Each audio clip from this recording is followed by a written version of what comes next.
In this video, I am going to walk you through how I make my sticker sheets. Right now, my process involves making my sticker sheets just right at home. I design them myself and I print them and cut them myself as well, but this video will focus on the process I use for designing them, so that's going to apply regardless of whether you make them yourself or you get them manufactured elsewhere. So for me, the first step is deciding what theme I want the sticker sheet to be, and lately I've been obsessed with all things cottagecore, just like everybody else in the world at the moment. It just makes my heart all warm and happy, and I would love to go live in a cottage in the English countryside, but alas, I cannot, so I just channel that into my art instead. Okay, so after I've picked my theme, which in this case is cottagecore, I usually turn to Pinterest to do some vision boarding and just make a big Pinterest board filled with all kinds of images that kind of fit what I'm looking for. I look for not only things that kind of match the theme, but I'm also thinking about what will make a good sticker and saving stuff that fits with that. So then I sit down, usually at my desk with my computer in front of me, having that vision board up on the screen for me to look at while I have my iPad to draw on, and I set up my Procreate file. The file settings I use are a 4" by 6" file because I like to make my sticker sheets that size. And then I always make sure the DPI is at 300 and that it's set to a CMYK color type so that the colors come out as close as possible to what you see on the screen when you print it. And then I just start sketching. I scroll through my board and just latch onto things and pick what I want to draw next, because in Procreate as you go you can kind of pick up and move stuff around. If you've drawn an object but you don't like where it is or exactly what it looks like, you want to resize it, it's super easy to do that at this stage in Procreate. I do try and make all of my adjustments to where the objects are going to go into the sketches before I start doing any coloring. Because Procreate is pixel based rather than vector based, if you try and move stuff around once you've already done the coloring, especially if you're resizing, things get a little bit weird and you lose your quality of your images. So I always advise to do all of your sketching first and then make sure you're really happy with the placements and the sizes before you start coloring. Another thing that I do is when I'm going to be creating like a set of sticker sheets that are going out in a shop launch together, what I did here was I created a border and that has my Instagram handle on it so that I could just duplicate the file and change the colors a little bit so that all of my sticker sheets look consistent.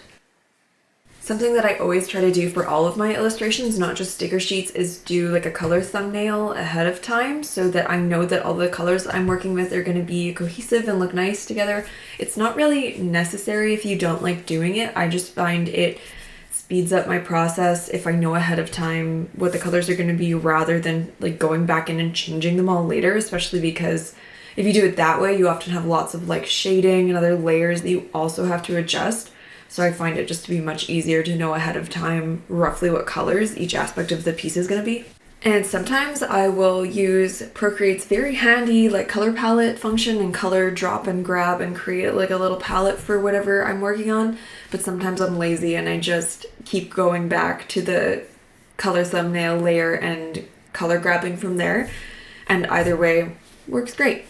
So for this video, I'm not going to go super in depth on how I do every single element of the sticker sheet, largely because I use pretty much the same process for all of them, just using different colors and different levels of detail and stuff like that. I also have other videos as well where I go more in depth on how I use Procreate. If you want to watch any of those, I'll link them. So I use a lot, in this illustration in particular, the 6B pencil from Procreate, but I made a duplicated version of it where I've gone in and modified the size so it increases the maximum size so it can get nice and big for filling in big blocks of color, and that is what I do for most of my base colors in this illustration.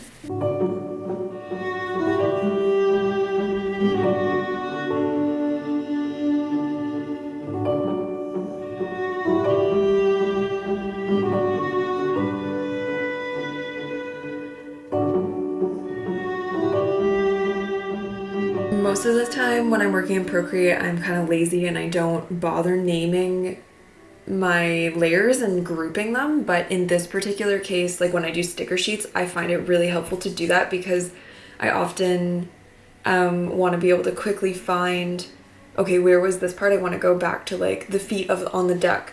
And if you don't label them or put them in groups, it can be really tricky. At least for me, when I make sticker sheets, I end up having tons of layers. I often maximize the layers that are on my file just because I'm doing so many little elements and each of those elements have their own separate layers. So I would recommend, if you're doing it this way, to group and name your layers. It will make your process much easier. I like to build my textures and shading really gradually, which is can be really torturous sometimes. I used to do it where I'd just pick a texture brush and like throw it on and be happy with that, but I've just gotten more picky the more I've refined my style, so I often spend a really long time like building up the texture that I want and switching between brushes to get it like exactly how I see it in my head. But it often ends up with this really unique look to it, which I'm very happy with. One of my absolute favorite brushes is the Soft Pastel from Kyle Webster. It's in his dry media bundle that you can get with your Adobe account. It's just like such good texture. It just is exactly what I want, and it makes me like, I've never actually done art with real pastels, and this brush makes me feel like I need to, which is on my list of like one of the next art mediums I'm gonna try. The other element on the sticker sheet that I wanted to share with you how I did was the little piece of cake. So one technique that I didn't talk about for the duck is that often when I'm coloring in a base color with the 6B pencil, I'll be kind of adjusting my saturation and brightness of my color without changing the hue, just to give it a bit more of like a natural looking depth to the base color.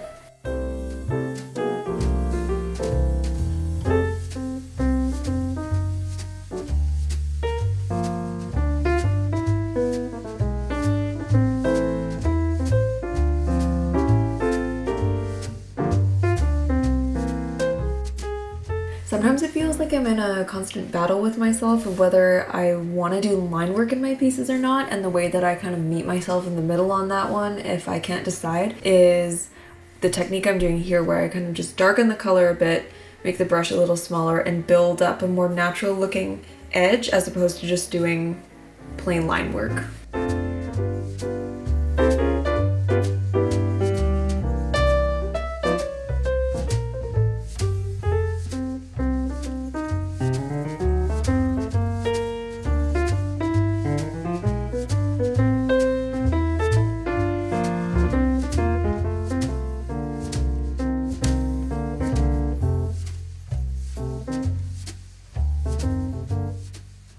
We're almost done the sheet. I'm going to show you how I do the very last little element here, which is a honey jar that is drawn to match a jam jar that's on the other side of the sheet.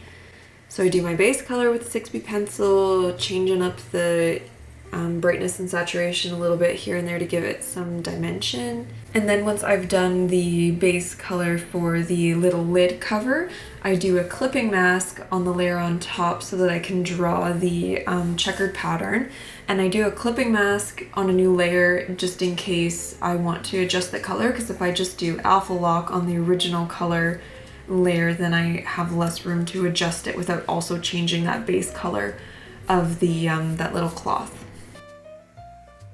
Then on another new layer, not clipping mask this time, with the Derwent pencil, which is my favorite pencil for details lately, even though I do love the 6B pencil. This one's just got its own unique flavor. I use that to draw the string around the jar. The color that I originally picked for the string didn't end up being quite dark enough to pop against the pattern of the little cloth, so I just go into the hue, saturation, and brightness panel and darken it a bit. And then still with the Derwent pencil, I just darken the color a bit so I can go in and do the details of the label.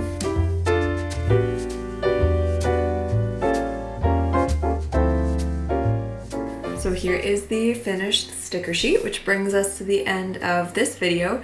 If you want to see more on how I cut and print the stickers or on my Procreate drawing process, I will put videos up here for you to check out. Regardless of whether you go watch any of those other videos, thank you so much for watching this one. Please leave me a comment if you have any questions or anything you need help with. I'm more than happy to try and help you out. I hope you have a wonderful rest of your day. Perhaps consider giving this video a little thumbs up or giving me a little subscribe if this video helped you. Yeah, have a good one. Cheers.